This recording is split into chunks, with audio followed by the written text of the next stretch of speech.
Camille Raza, star de Emily in Paris. On va parler d'Emily in Paris, de tout ce que ça a changé, de tout ce que ça apporte, de ce que ça montre de Paris, de l'impact d'Emily in Paris dans la mode. On sera rejoint par Lucien Page, qui est un spécialiste de la mode. Mais juste avant, le recommandé de ce soir, c'est Emily in Paris. Oh my God, I feel like Nicole Kidman in Moulin Rouge. La plus parisienne des Américaines est de retour dans une nouvelle saison d'Emily in Paris. Dans ce troisième volet, la capitale n'a plus de secret pour notre héroïne Emily Cooper, que l'on retrouve toujours aussi lookée. Hey, you two! Stunning! You look stunning. Café, croissants, restaurants étoilés, soirées mondaines et champagne à gogo. Paris est toujours aussi belle, colorée, romantique, mais surtout, lieu incontournable du luxe, de la mode et des arts. Bonjour, first class. This is your captain speaking. La ville lumière est une nouvelle fois sublimée, et la vie à la française aussi. Dans la première saison, on se souvient des fameuses pauses déjeuner de 2 heures prêtées aux collègues d'Emily, ponctuées de vin et de cigarettes incessantes. Have a cigarette. I don't smoke. Of course you don't. Ou encore de la dame pipi, souvent citée dans la saison 2, comme personnel inévitablement présent dans nos bars et nos restaurants. I'm going to les toilettes. Does anyone have a euro for la dame pipi? Here's the euro I owe you. For la dame pipi? Dans cette nouvelle saison, Emily, qui s'est parfaitement adaptée à sa nouvelle vie française, semble en maîtriser tous les codes et s'est même mis au français. Vous choisissez. Très bien. Même si les personnages français, eux, parlent désormais tous anglais. She's there now working on a presentation for the Mac Baguette. Série feel good signée Darren Star à qui l'on doit Sex and the City, Melrose Place ou Beverly Hills, Emily in Paris, c'est la série qu'en bon français, on adore critiquer. C'est la vie. Et pour parler avec nous du phénomène Emily in Paris et de ce que ça apporte dans la mode, on est avec Lucien Pagès. Vous êtes l'un des attachés de presse les plus respectés, les plus demandés de la mode en France. Vous avez fondé votre bureau de presse représentant plus de 80 marques, dont certaines apparaissent dans Emily in Paris. Qu'est-ce que cette série a comme impact et comme importance dans le monde de la mode ? Je pense que tout le monde est un peu obsédé par Emily in Paris, et surtout dans la mode, mais on dirait que c'est une chose qui est faite pour nous, en fait. Je ne sais pas comment dire. Les filles comme Camille sont devenues des icônes. Émilie aussi. Philippine Leroy-Beaulieu, qui était quelqu'un qu'on avait un peu oublié et qu'on adore, mais qui maintenant est connu dans le monde entier. Mais c'est aussi le propre des productions de Darren Star. C'est de quand même jouer tout le temps sur le côté ultra mode, mais ultra crédible. Il y a de l'audace. Dès la première saison d'Emily, les gens étaient genre c'est horrible ou c'est génial, mais ils étaient complètement intrigués. On a tous regardé. Oui. Et c'était fascinant de les voir, de voir tous ces looks toutes les 5 minutes. Mais moi, de mon côté, on prête beaucoup de choses à la série depuis la première saison. C'est vrai. On a habillé Camille avec des looks iconiques, son look Coperni, son sac Coperni. Sold out. C'est sorti, Voilà. c'était sold out. Ah ouais, à partir du moment où le sac a été porté dans la série, sold out. Ouais. Ouais. Donc c'était fou. Voilà. Et, bien joué. Et au début, on ne savait pas trop les marques si elles allaient suivre, si elles allaient trouver. C'est une série, donc on ne sait pas si ça va être au niveau de l'image d'une marque. Et en fait, après, maintenant, tout le monde supplie d'être dans Emily in Paris et adore ça. Il y a un côté aussi. Les gens aiment détester, mais adorent aimer. Il y a un truc très bizarre, un rapport.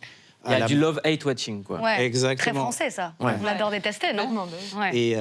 Et donc, voilà, pour nous, nous, on a tout le temps on a aussi un look Schiaparelli dans la dernière saison, incroyable, dans une scène qui est mythique, parce que il se passe quelque chose. Et On va pas spoiler. Et Vous parliez donc, aussi tout à l'heure de Philippine Leroy-Beaulieu. Ça a changé aussi beaucoup de choses de voir une femme de plus de 50 ans, très bien habillée, justement, qui dégageait un powerful incroyable, qui était chef d'entreprise. Et cette actrice, ça faisait longtemps qu'on ne l'avait pas vue. Ouais. Et là, vraiment, ça a été un retour flamboyant et on voit que ça intéresse les gens, que ça leur plaît, que c'est une nouvelle icône, un nouveau modèle, c'est important, quoi. oui, mais puis, si vous connaissez la mode, par exemple, le personnage de Pierre Cadault, c'est génial. Ah oui. Déjà, c'est le meilleur nom. Pierre Cadault, c'est un nom. Ouais, C'est c'est clair. devenu, je veux dire, moi, je fais des zooms, pas plus tard que cet après-midi, je faisais un zoom avec des Américains. Et on a rigolé de Pierre Cadeau. C'est devenu une référence, genre, on choisissait, bon, je ne dirais pas le nom, une date dans le calendrier pour un défilé. Et elle me dit, est-ce que ça craint ce défilé, qu'on mette en même temps que ce créateur? Je fais, non, t'inquiète pas, c'est Pierre Cadeau. Pierre Cadeau, c'est le créateur dans la série de mode. Donc c'est devenu la référence. J'aimerais qu'on prenne quelques exemples, Lucien, par exemple, de marques et de leur impact. Il y a par exemple cette veste Chanel. Dans la première saison, Émilie portait cette veste Chanel et le nombre de recherches pour l'acheter a augmenté de 30%. Ce sac Carrel, porté par Émilie dans la saison 2, sac qui existe depuis 6 ans mais qui a explosé avec la série. Et le sac qu'on appelle le sac Scooby-Doo a été vendu 3 fois plus en moyenne. Camille, également, votre look est scruté, comme dans cet extrait où vous portez des lunettes LRG et une veste Balmain. Ça a fait exploser les ventes. La série a même inspiré le look de quelqu'un de chez Click. Regardez Jimo, qui est vraiment totalement Emily in Paris tout le temps. C'est un truc de fou. Lucien, est-ce que d'un point de vue économique, ça fait du bien à la mode? Bien sûr. D'abord, ça fait du bien à Paris. Ouais. C'est la base. C'est-à-dire maintenant, apparemment, tous les loyers ont flambé. Tout le monde veut venir vivre à Paris. Ça nous arrange moyen. Non, mais c'est là. Je veux dire, moi, quand je vois Emily in Paris, j'ai l'impression qu'on a une chance folle. Genre, la ville, elle est limite propre. Et on nous la vend comme un rêve fabuleux. Donc, déjà, c'est une série où il n'y a pas Anne Hidalgo, donc c'est génial. Mais d'ailleurs, il y a des mèmes là-dessus qui sont assez drôles. Oui, parce que c'était compliqué de pouvoir tourner dans Paris, parce que c'est vrai que quand on arrive, on est quand même une grosse équipe de tournage, donc on prend un certain espace.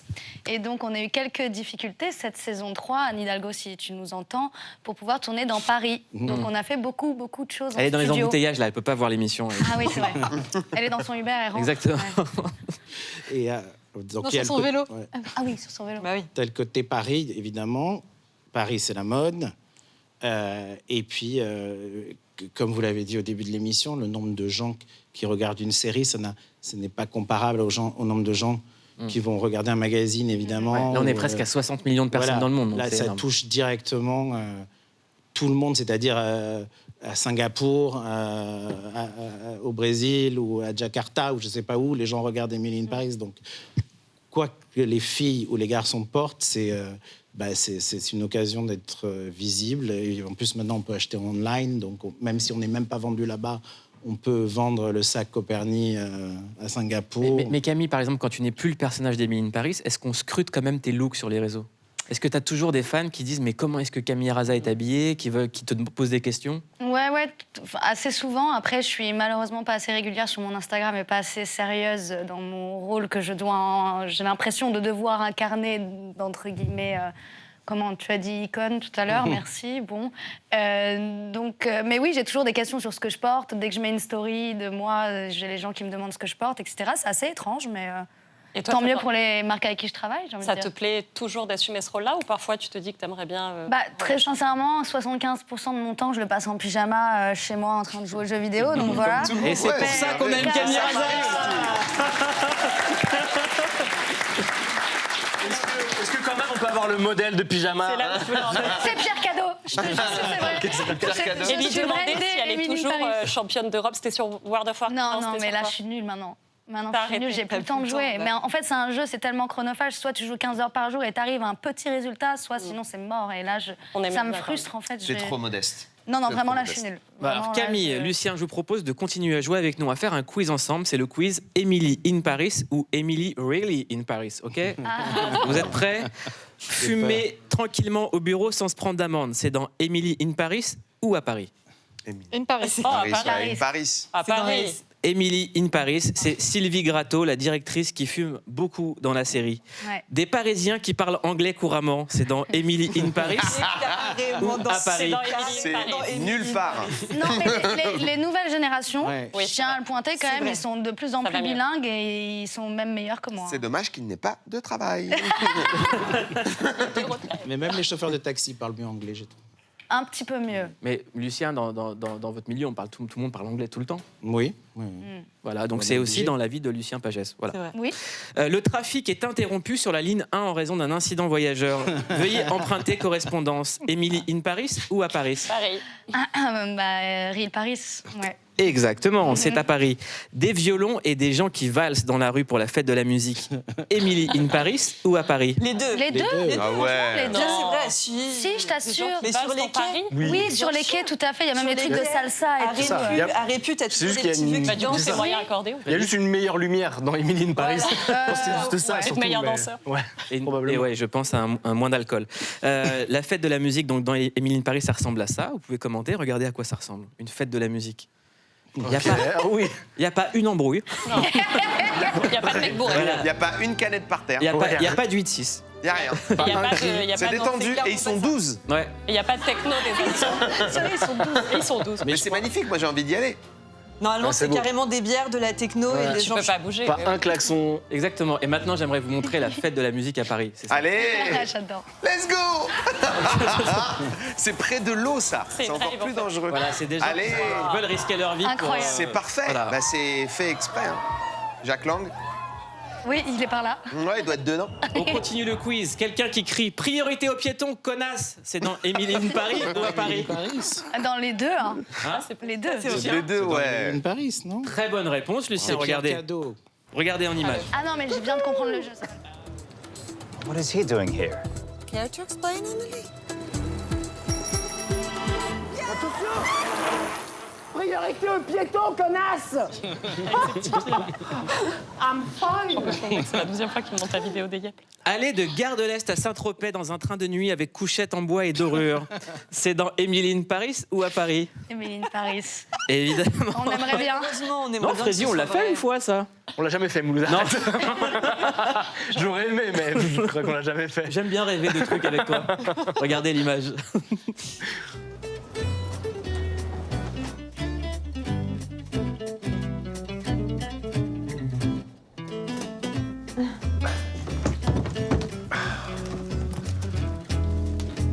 I don't think there's room in here for the three of us. I think I'm gonna check this to the porter. Thank you. Top or bottom? Par contre, dans la vraie vie, le train de nuit pour aller à Nice, ça ressemble plutôt à ça. Pour rendre la nuit la plus paisible possible, la SNCF fournit un kit, masque, bouchon d'oreille, lingette et pastilles de dentifrice à croquer. Quelques heures dans l'obscurité et le jour se lève sur un nouveau paysage, un petit éloge de la lenteur.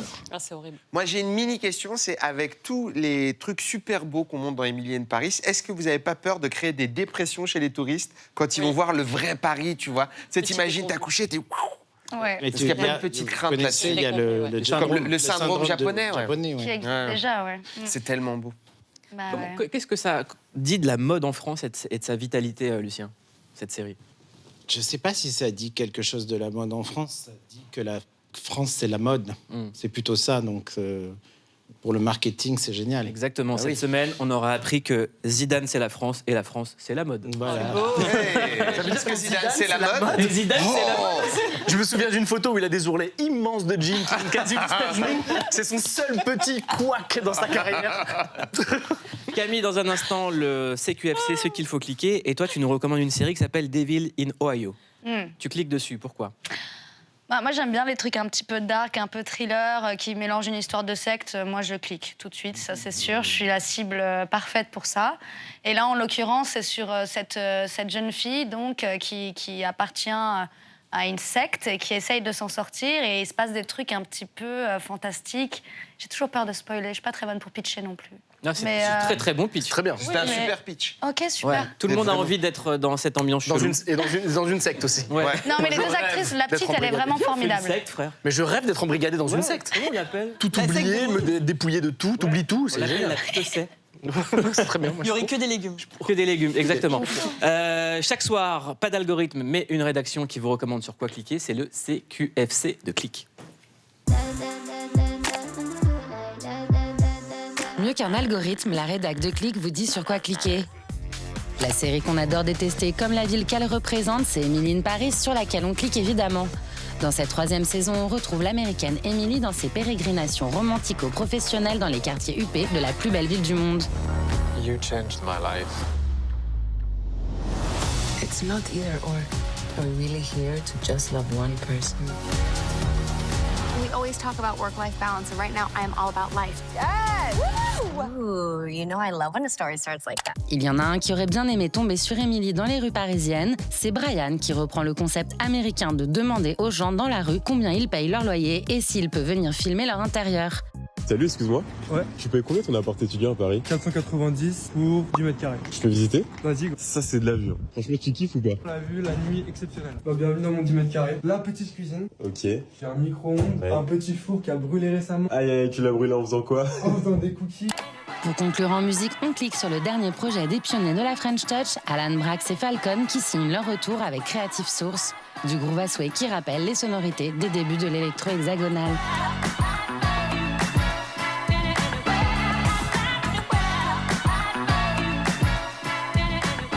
Et voilà, c'est tout pour le CQFC. On se dit à demain.